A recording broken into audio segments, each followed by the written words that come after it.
stage पर मौजूद जनाब सरदार इकराम गंडापुर साहब, मिनिस्टर एग्रीकल्चर, स्टेज पर मौजूद मेरे भाई समीउल्लाह अली साहब, मेंबर सूबाई असेंबली, स्टेज पर मौजूद मेरे छोटे भाई एहतशाम अकबर साहब, मेंबर सूबाई असेंबली,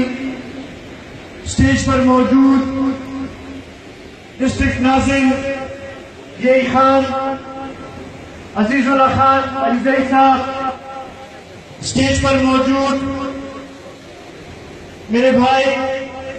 खालिद उस्माना साहब, खुदाबख्श बलूच साहब, डिस्ट्रिक्ट मेंबरान, तहसील मेंबरान और यहाँ पर मौजूद जिन्हें मुसलसल असाब 4.2 महीना कलो जलसे करने पैसे ये मुख्तलिफ लोग जमीयत उलमन या पीपल्स पार्टी उलमन जरे लोगों को सा बनाए तो इंशाल्लाह ताला तो तुम्हें यकीन दिलाना क्या